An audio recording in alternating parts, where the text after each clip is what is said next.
Hey, what's up, everyone? C2E2 once again. Make sure you subscribe to Raze Chaos. And welcome back, everybody. My name is Raze Chaos, and you know what today is?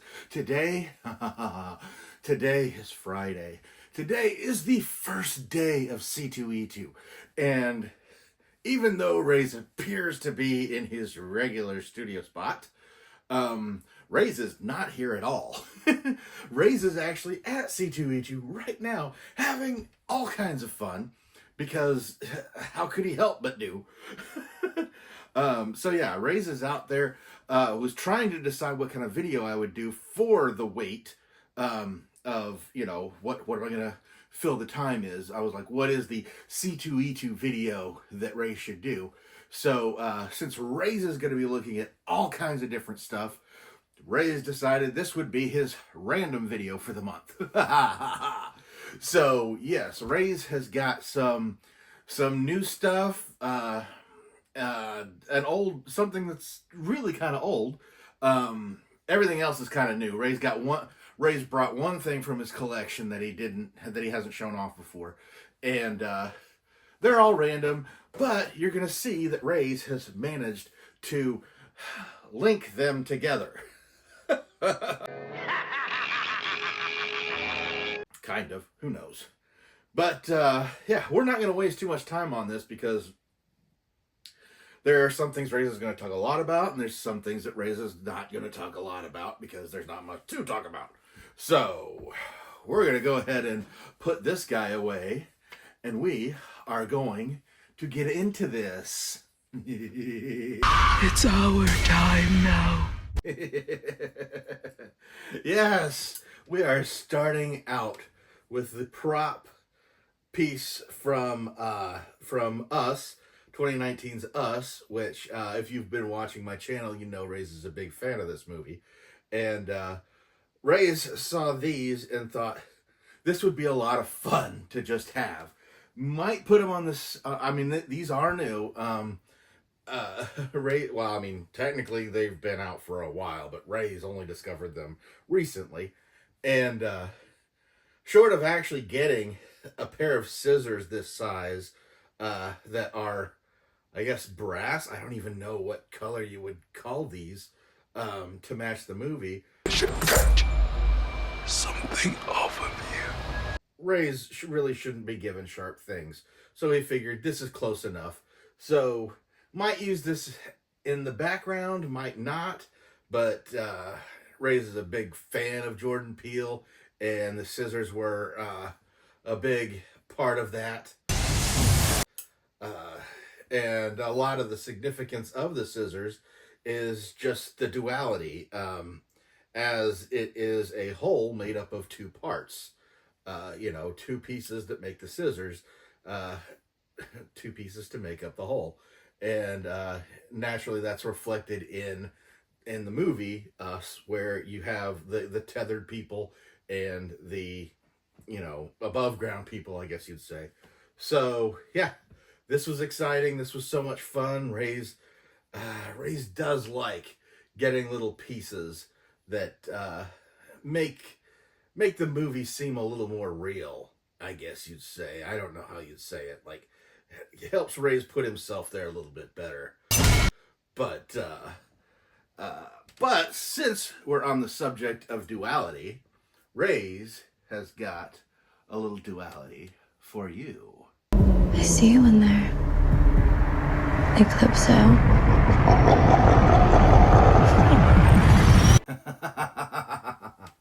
And here's the item that Raze was referring to as far as the older piece that he's had. This is a replica of one of the black diamonds that the character Eclipso uses in the DC universe. Eclipso is a very, very bizarre character, I guess you'd say. He first appeared in 1963, I believe. And he first appeared in House of Mystery number 60, back when that was when horror comics were fading, but they still had the name of the House of Mystery. They were trying to figure out what they would do. So they basically build this character as Eclipso, the hero and villain all in one. You stole that. Eclipso was created by Bob Haney and Elias Lee, who you've heard Raze talk about Bob Haney in the past. He was a guy who just liked to write, but he didn't like to think about anything. As far as he wasn't a continuity person at all, and so he would write whatever he was thinking, which comes in handy when you're talking about a character like Eclipso, who his continuity is like messed up from here to no end. He has been God's vengeance at one point, basically a servant of the Almighty, and then he's basically been classified down to being barely a generic supervillain with super strength and I-beams, to just flat out being a ghost. They've played with his history and origin like so different, but as a private joke between the artist and writer, the character of Eclipso comes about. He is a man. He is basically, it starts with a scientist who studies solar energy and studies eclipses, and he actually goes to a jungle, which they never really specify where this jungle is, to study a specific solar eclipse.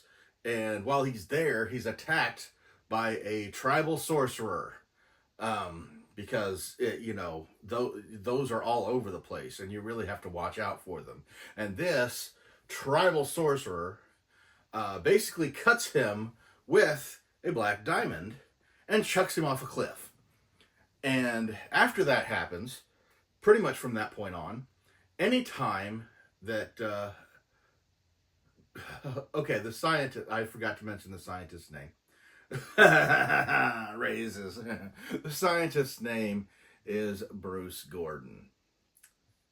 Now, I know some of you out there are just kind of like, Bruce Gordon, like Commissioner Gordon or Bruce Wayne? Yes, that's where the names came from.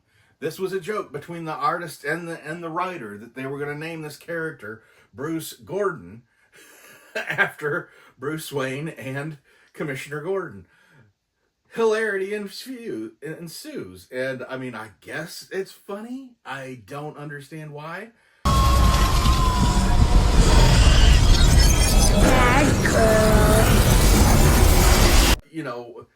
It also got complicated because, when your power is, he transforms into this hedonistic villain. He is the bad guy. So essentially, he gets transformed into this villain whenever he witnesses an eclipse. And he turns into a bad guy. And he does awful things until Bruce Gordon can regain his body again, basically.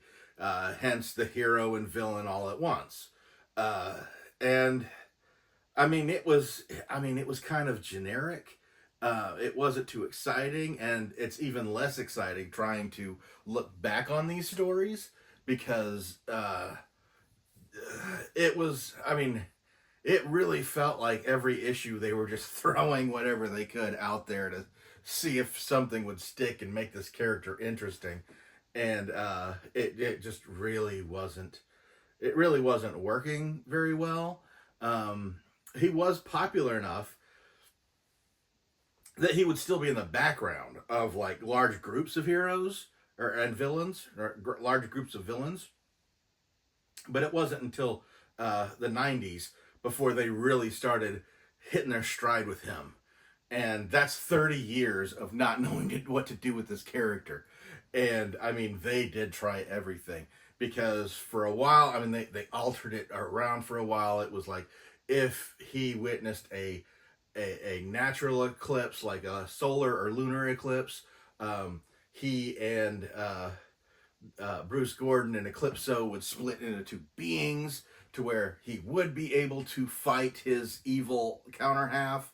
And at the time, it was thought that this was Bruce Gordon's dark half, because the eclipse would happen on his face, and it was just like, okay, so yeah. And then that you would have the artificial eclipses, which they created because, let's face it, eclipses, although they happen all the time, you really kind of have to be in the right place at the right time for that. And when I say right place, I mean right part of the world.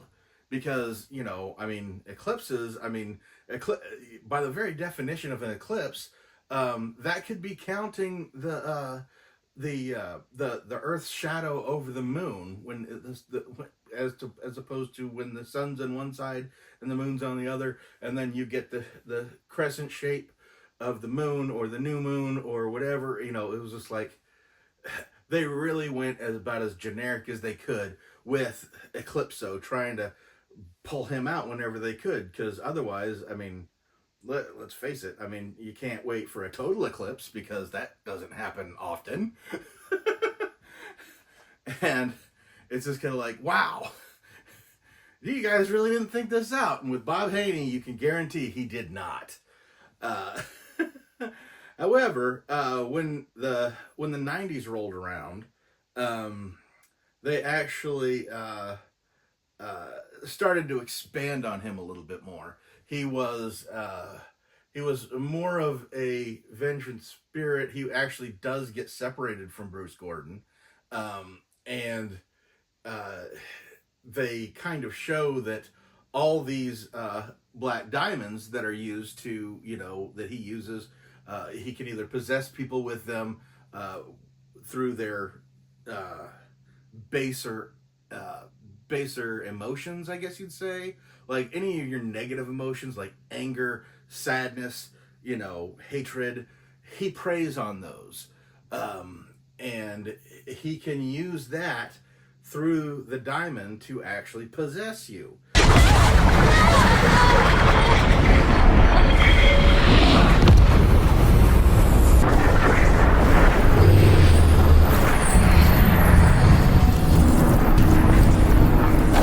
So he starts doing just that, and he starts using these these diamonds as like portals. But when the diamonds are essentially, combined into one big diamond, which is referred to as the Heart of Darkness, which actually can encase Eclipso and keep this being inside, trapped, where he can do no harm. He can reach out, but not at any great distance. It's when the Heart of Darkness shatters, and then basically the diamonds are scattered throughout the world, that people take them and they can be possessed by Eclipso.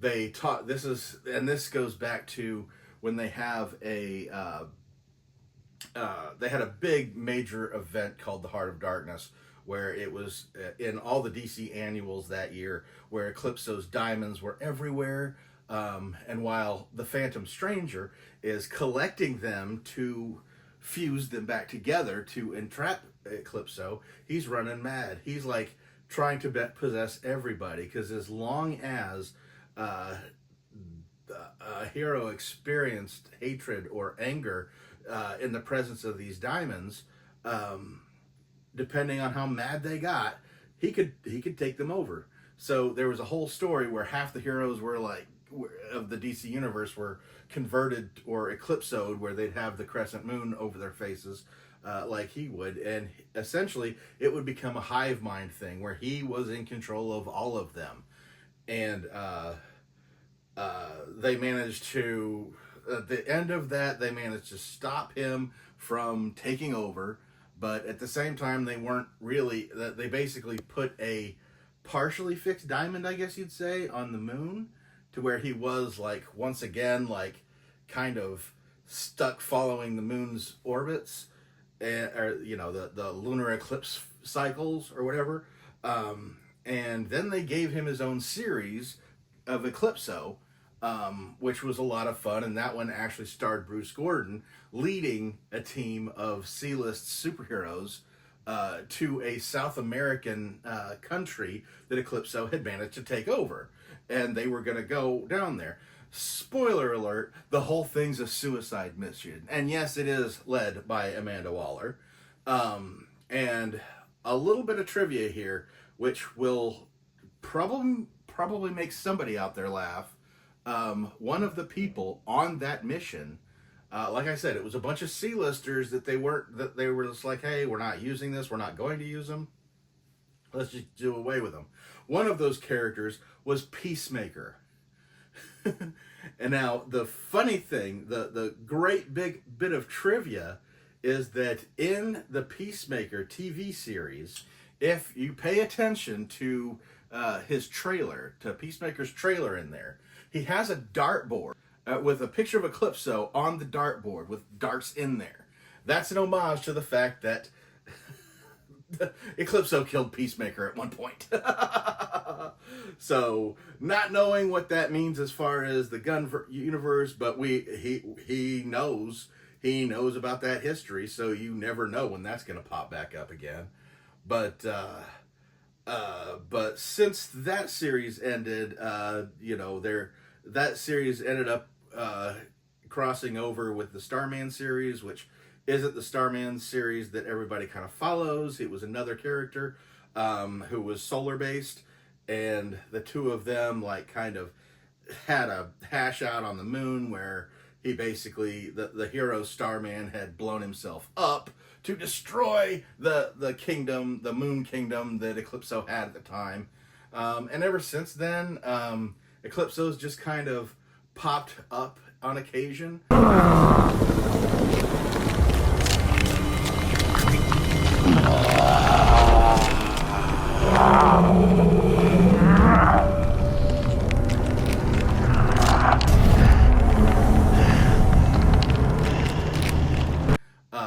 Where every one of his diamonds appears, he just kind of close. There hasn't been a big story with him really, but like the stories that he is in hold a lot of weight because he is so unpredictable. After the identity crisis that happened, where it turned out that Jean Loring, Ray Palmer's first wife, the Adams' first wife, had ended up killing Elongated Man's wife. At the end, when they lock her away in the asylum, one of these diamonds appears, and she becomes the new Eclipso. Another instance, there was a character called Alex Montez, who, if you're a DC fanatic, you will know there's a character called Yolanda Montez, who was the second Wildcat, a female Wildcat, the same one that they used in the Stargirl series, only grown up.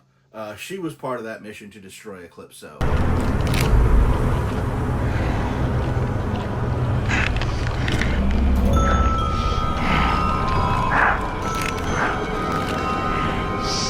So Eclipso, in his revenge of her trying to take him down, possesses her brother. So there's all kinds of like ties to everything, and he just keeps coming back. Raze could go on and on about Eclipso.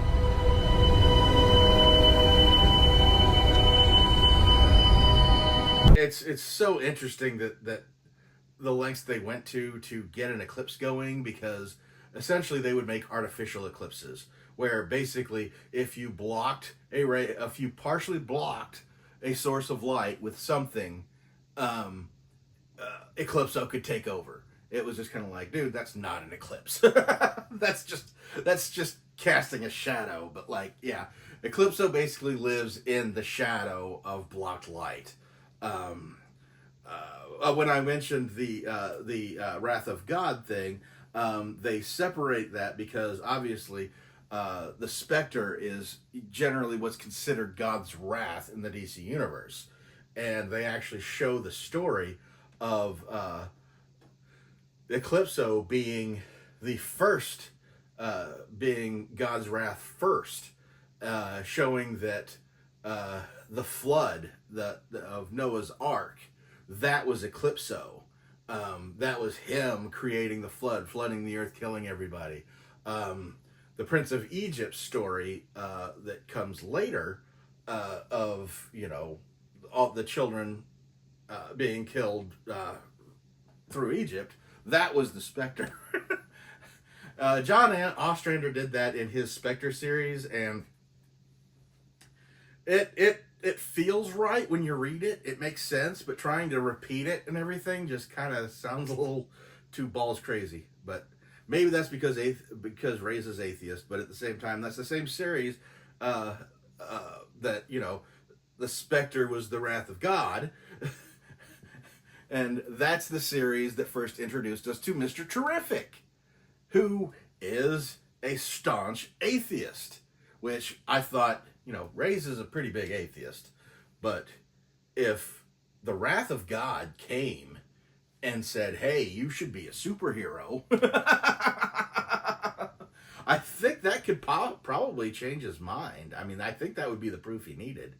But that's the DC universe. Eclipso is in the DC universe, and we're going to stay in the DC universe because we've got something else to talk about.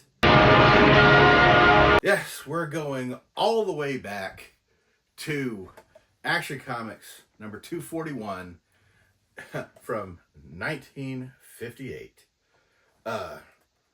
When they first brought out Superman's Fortress of Solitude.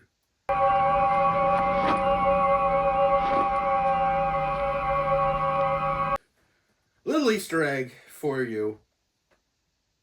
Something that Raze really got excited about. And it seems silly to get excited about it. That scene, the clip that Raze just popped up here on the screen for you, of young Clark Kent in the Arctic, and he's digging through that backpack to get that little crystal that's going to create his Fortress of Solitude. Part of the reason why Raze included that is because that backpack is at the Superman Museum in Metropolis, Illinois. And when Raze first walked through that museum and saw that backpack, even though he hadn't thought about that scene in a long time, because most of the time you think about that movie, you're thinking about the Superman stuff. You're not thinking about he was out in the freaking cold throwing crystals. That's not a part you think about. But that backpack is there with the bits of fabric hanging out that eventually become the Superman suit. Raze was so excited about that. That was like the high point. As that was the thing he got most excited about when he first saw that. But we'll get back to this because we're back to the Fortress of Solitude. This, Raze had to get this because not long ago, Raze was complaining that we just got some more DC mini pops, and they were another line of Batman. And Raze was like, come on. The Marvel has done like so many different versions. They've done the X-Men, they've done Spider-Man, they've done the Avengers. When are we going to get more bitty pops from DC of different characters other than Batman? So when Raze saw that they had released the Fortress of Solitude in the is this one of the Bit Towns? Yeah, bitty pop towns lines. Raze just had to get it because it was like, oh my goodness. Raze does have the little scene that, you know, you can pop another bitty pop inside and have them side by side of two characters, and they did a Batman and Superman version of that. So Raze was like, okay, well, I'll get another Superman one because I want to encourage them to do other characters. But yeah, the Fortress of Solitude, most famously from the original Christopher Reeve movies. That is, if people didn't know about it before, that's what they remember it from. A lot of times that's the first time you see it. There have been several different versions of the Fortress of Solitude throughout the years. There was one point where it was just, I believe it was just it was in the side of a mountain just outside of Metropolis. Not really explaining how this large fortress could be right there on the continent, right there, near Metropolis. It just didn't make any sense. So they moved it to the North Pole, and in order to keep it secure, because people are always coming and going at the North Pole. I mean, that's like one of the easiest places to get to. They gave him a super key that only he could lift, and it was, I mean, it just looked like a regular key, but that would unlock the gigantic door, because Superman needed a gigantic door. Yeah. But then you had, but then you go to later on when they had, essentially they changed the key to where it was enormous, and it is essentially acted like a marker, an arrow pointing to where the Fortress of Solitude was for when Superman was flying by. And he even mentions that in stories, that he primarily uses it as a location marker, even though, I mean, he's got telescopic vision. He's got supervision. He can see everything. He can see where the dang place is. And he points out that, he's the only one that's able to lift the key, even though he really doesn't even need it, because he also can open up the door without using the key. Makes no sense. There was a little while there where the fortress turned into like this sphere, much like in Doctor Who, where his little phone booth or police box or whatever was much bigger on the inside. They kind of did that, only a spherical version of that. Left that in the Arctic for a while. Hopefully they change it back, because that's just not right. He needs the big Winterland fortress, because what people recognize is this guy. And we're going to go ahead and take this guy out, and we're going to have a look at him. So here we have the Superman Bitty Pop. The second one he's gotten. That's kind of fun. Come on, DC. We want more Superman Bitty Pops. We're going to go ahead and take this guy out, and we're going to have a quick look at him. And yeah, it's just, this is how you know when Raze is happy. When they actually have the shield on the back of the cape. Because that's what makes this Superman's cape, is Superman's symbol on the back of it. I hate it when they drop it, but they're always like, oh, well, it's more pain than it's worth. I'm like, no, that's what keeps it from being a red towel around a little kid's neck. But yeah, so we've got Superman, and we are going to go ahead and put him in his Fortress of Solitude. And it's most definitely the Fortress of Solitude, because nobody else can get in it. Like, it's just room for him. This is actually a massive, massive thing. And, I mean, it's in all the movies as his fortress and everything. And at this point, it just looks like a children's teepee that he goes in there when he doesn't want his parents, when he wants to hide from his parents. Like, that doesn't make any sense to Raze. None. But, but yeah, Raze isn't going to go on too long about that, because, yeah, that's just too much. But, yeah, yeah. Raze did want to talk a little bit about the Fortress of Solitude. Got to go ahead and link the Fortress of Solitude to the Eclipso by them both being in the DC universe. So yes, he took that, and he took that in stride. But for the next thing, Raze is going to take you inside the Fortress of Solitude to show something that he keeps in there. Here we go. The die-cast metal Phantom Zone projector. Raze got this from think from DC.com. But this was something Raze wanted as soon as he saw that it was available, but had to wait, partially because Raze is going to visit a friend of his while he's in Chicago. And Raze likes to bring gifts to said friend, and Raze doesn't want said friend to see this until Raze gets there and gives it to him. But Raze isn't going to take this out until he does it in a video. So yeah, Raze had to do it this way. And it's very exciting to get this, because the Fortress of Solitude has been around for a very long time, and you know, it's got like a little booklet in here that is probably going to tell us a lot of information. Some of which, let's see.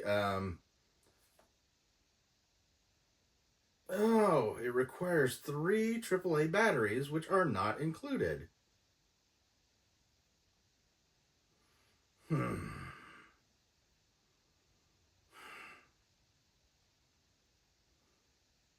Official collectible set includes a finely detailed 3-inch replica of Superman's Phantom Zone projector that projects his symbol up to 5 feet.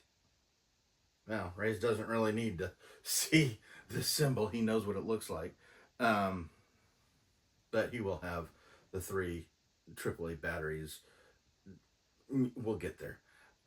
Also, a full color mini book highlighting Superman's array of Kryptonian technology. So, Raze is going to go ahead and check out the batteries, and we're going to open this up, and we've got to go through this. I only use this as a last resort. It's going to send you to another dimension. You won't be hurt, but you also won't hurt anyone else again. Okay, so we're going to go ahead and open this guy up, and Raze is going to see about putting the batteries in it and have a look at this. Raze is having a look at this. So while he's messing with this, he's going to talk a little bit about the Fortress of not the Fortress of Solitude, but the Phantom Zone projector.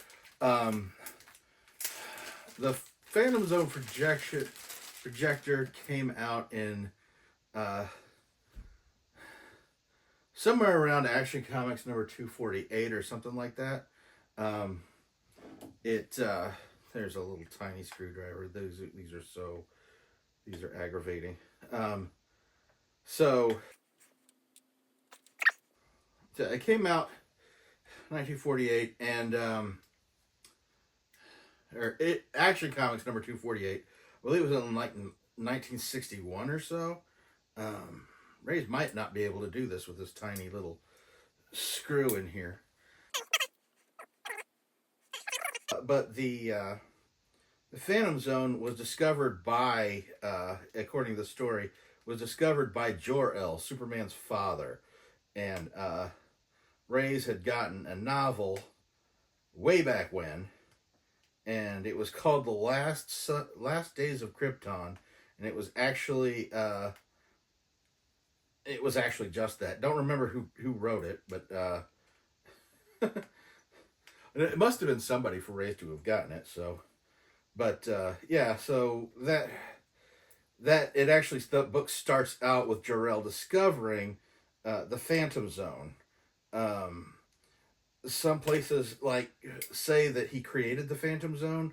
Other places say that he discovered the Phantom Zone. But in this, he discovered it because he'd found himself basically in his laboratory, but unable to touch anything. And he was kind of suspended in midair, and realized that as people came through, nobody could see him. And yeah, that was kind of so naturally what he decided to do was use it as a prison. He created the projector, and am I turning this the right way? I'm sorry, I'm trying to do this. But he eventually gets it done and out of there, and creates uh, the projector in order to use it as a place to store criminals. There, we got it. And so that's what Krypton uses as their prison for dangerous people. That basically puts them in this other dimension where they basically live as phantoms, hence the Phantom Zone. They used it several times. They used it on a character called Mon-El, who was or Largand, who was basically, he was a Daxamite, which is a sister planet to Krypton, where they are in some cases slightly stronger than Kryptonians, or in some cases slightly weaker than Kryptonians, depending on what continuity you're reading. But in every continuity, their main issue is their lethal substance is lead. And so when Mon-El comes to Earth, after leaving Daxamite or Daxam, he's immediately struck by lead poisoning with the amount of lead that's on Earth. And in order to save his life, Superboy puts him in the Phantom Zone until they can discover a cure for his lead poisoning. And isn't that just a really, really long time, because he doesn't get that until Legion of the Superheroes, like 100,000 years later. So yeah, he's been living like a phantom with all these criminals. And the whole idea with originally, they've done it a couple different ways. Basically saying that if you were in the Phantom Zone, you can see everything. You're just floating around. Like there could be like 4 of them in here watching me, and able to see or say whatever the heck they want, but Raze wouldn't know it. So whenever one of these Phantom Zone villains would find a way to break out of the Phantom Zone, 1, they were Kryptonian. 2, they were following Superboy around. You can go anywhere in the universe, but you're going to follow Superboy around. And they'd know all his secrets. And I mean, that's just terrifying. Just the idea that the Phantom Zone prisoners are watching. But it has been utilized several times.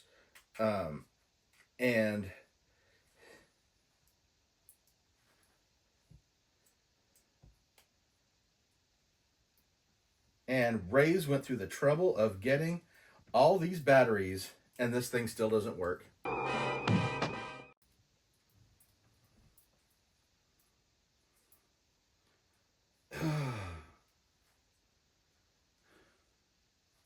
Okay, so Raze is none too happy. It's still cool. Raze is still, it's got the white and the black button, because essentially there's only 2 buttons on here. There is put in, take out, and it's just like, how do you know what you're taking out when you push the button? This better work later. That's all Raze is gonna say. But they have used the Phantom Zone in several things. I mean, if you even want to go back to the I mean, obviously they've done them in the animated series. They've done it in they brought it back for the Justice League. They did it in the Superman movies with Christopher Reeve, where that was one of the first things they do in that movie is exile the 3 villains into the 3 Kryptonian villains into the Phantom Zone. The General Zod and his 2 minions, and that comes back for the second movie. Obviously, they make their way free. They've done different versions for like Smallville, and basically that's the Phantom Zone's one of those things that always keeps reoccurring in Superman stories.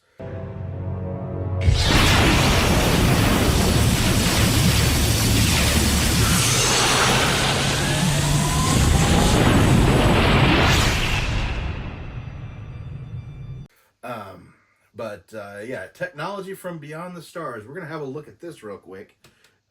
while we're here, since that didn't work.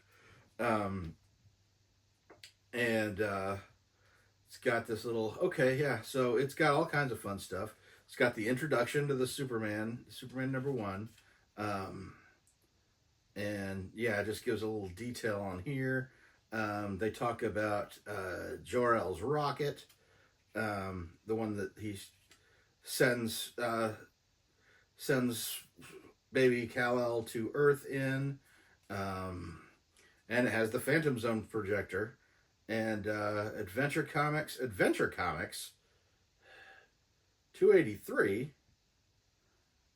I thought it was Action Comics 1961. Looks like just got the title wrong. Ooh. Ray's gonna have to double check that. Raze does like to fact check these things, but yeah, sometimes he's wrong, sometimes he's right.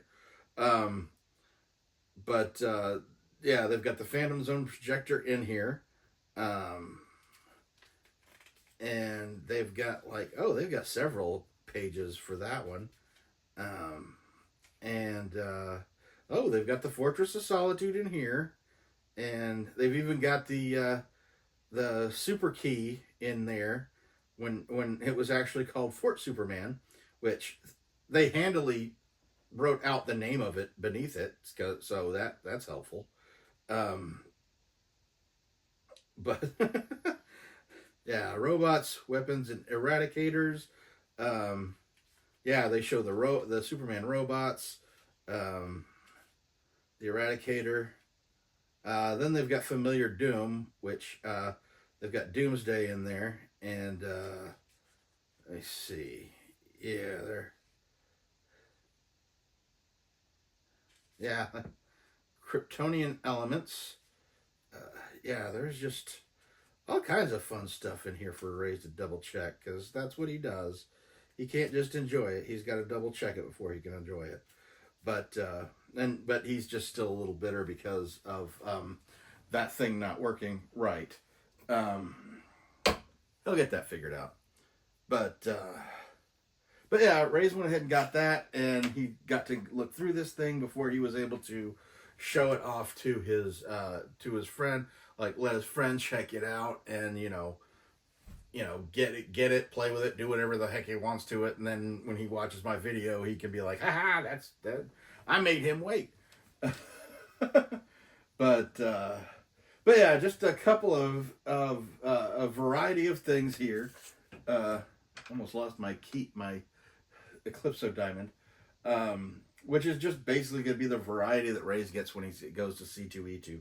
So yeah, Raze is excited about that. Let me know down in the comments which one of these items were your favorites. Raze can't choose. The only reason it's not the projector is because it didn't work. Ray's gonna have to get different batteries. But he's gonna do that. He's gonna have fun with this. Maybe he'll shine it in another video later at some point. But he's not gonna worry about that before C2E2. Because let's face it, he's not going to worry about that before C2E2. Yeah, we're going to go ahead and let me know in the comments below what your favorite bit is in here. Yeah, I hope you guys have a great weekend, because I know Raze is having a great weekend, because Raze is going down to C2E2. He is going to be back next Friday, hopefully, with a week from today, hopefully with a video video collage of C2E2 and all the exciting stuff that came from that. Counting on it. But at any rate, Raze hopes you've had a great day. Looking forward to seeing you back here again. And yes, you're going to get more footage, because Raze uses so much C2E2 footage in all his videos, because that is basically the life starts and ends with C2E2. That's where Raze's year starts and ends. So that's where you see the biggest changes happening, and Raze is looking forward to having you come back to see the next C2E2 when it comes after this one, because Raze is gonna go. Raze goes every year. But at any rate, Ray's gonna go ahead and get out of here now. I hope you have a great weekend, but never forget that life is full of odd moments. You never know when you're gonna be defined.